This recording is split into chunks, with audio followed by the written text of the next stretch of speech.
My name's Jacob. I am the Assistant Development Manager for Brown Property Groups. I look after the planning and design of the landscape infrastructure within the Meridian communities. And I'm Jordan. I'm a landscape architect at Tract, so I design the reserve with the team. So when we started to master plan the reserve, it was the largest park that we delivered as part of the Meridian work. So we wanted to make sure it targeted everybody and a wide range of ages and abilities. It's also the first reserve within Meridian Central, so there's a lot of people kind of directly surrounding this reserve, and we wanted to make sure that anybody would come down and find something fun and interesting to spend some time in the park. When we design play spaces, we typically try to create a transition in age and ability and risk as you move through the play space. So we've got a junior area to one side, which is a little bit easier to monitor.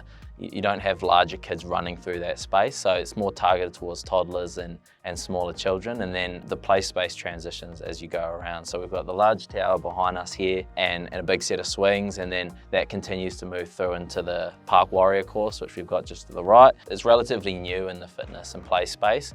Really good because it targets a wide range of abilities. So we've also got a QR code that's part of the package, which means that you can save your times on the course, but you can also compare your times to anyone else around the world, which is a fun little way of creating a bit of competition and ongoing interest in the equipment. A 10-year-old could have a bit of fun jumping between some of the elements, but also a fitness freak could be working through the course for time. And then moving through, we then transition into the fitness equipment, which again, the specific equipment we've selected means that someone that's trying to work out for the first time can use the space, as well as someone that goes to the gym 3 or 4 times a week.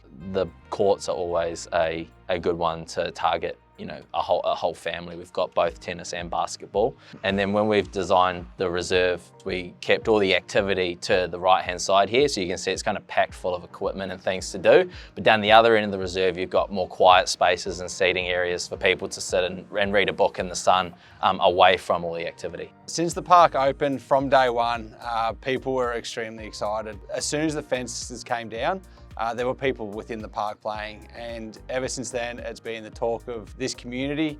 You drive past it every day and you see people actively playing in it. You see people walking around the park, and it's just good to see the children running around and having a space to play in. We do these drawings and we come up with these ideas, and it takes us a lot of time to put them together and think how they'll sit. But there's nothing like experiencing it in person, and it's completely different than looking at it on a plan. So when we came and saw the kind of vivid blues and bright colours, and to see everything come from paper to real life has been a great achievement for everyone involved. We think we've delivered a really good design. So I'm hopeful the community continues to use the reserve and find new ways of activating the space. And I think the good thing with landscape is it only gets better over the time. The trees are all at some point going to get big enough to create nice seating areas with shade, and the planting will all take off. Hopefully it becomes a great place for the community to come. We're now looking forward to rolling into the Stage 32 park, which is going to be our largest district park in the area.